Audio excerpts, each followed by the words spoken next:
नाज़िम, नवां जतोई में बेरोज़गार नौजवान स्टॉक असिस्टेंट जो लाइव स्टॉक खाते में रोज़गार लाइ एहतजाजी मुज़ाहिरो कयो वियो।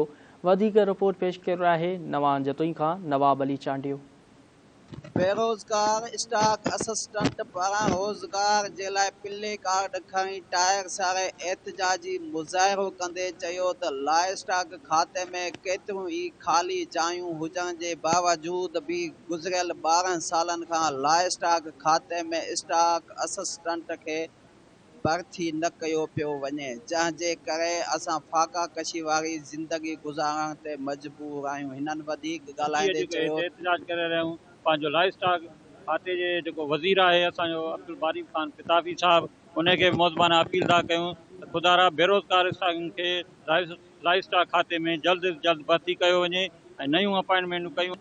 2000 खां वठी जेको आहे असांजा दोस्त जेको बेरोज़गार वेठा आहिनि उन्हनि खे अॼु ताईं बि नौकरियूं न मिली सघियूं आहिनि।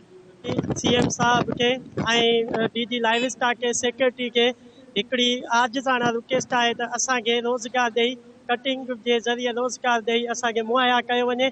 ऐं कानून मूजिबि हर साल जेके आहिनि स्टॉक असिस्टेंट रिटायरमेंट थियनि था, उन जे बावजूदि हर साल इन्हनि खे कानून मूजिबि इन्हनि खे कटिंग ॾियणी आहे। उन जे बावजूदि बि इहो 14 सालनि ताईं इहो सोतेली मां वारो सलूक असां सां कयो थो वञे। मुराद अली शाह ऐं लाइव स्टॉक जो मिनिस्टर अब्दुल बारी पिताफ़ी साहब खां असांजी रिक्वेस्ट आहे, महिरबानी करे 1998 खां वठी 2022 ताईं जेकी वैकेंसी स्टॉक असिस्टेंट जी आहे उनखे महिरबानी करे कटिंग जे ज़रिए अनाउंस कयो वञे ऐं असां बेरोज़गार स्टॉक असिस्टेंट जी बेचैनी खे ख़तमु कयो वञे। हिननि एहतजाज कंदे हुकूमत सिंध लाइ स्टॉक खाते जे वज़ीर अब्दुल बार पिताफ़ी, डीजी लाइ स्टॉक डॉक्टर नज़ीर हुसैन कल्हो खां मुतालबो कयो आहे त फौरी तौर ते नोटिस वठी लाइ स्टॉक खाते में स्टॉक असिस्टेंट खे भर्ती करे मुल्क जी मईशत में रीढ़ जी हॾी रखंदड़ लाइ स्टॉक खाते खे वधीक नुक़सान खां बचायो वञे।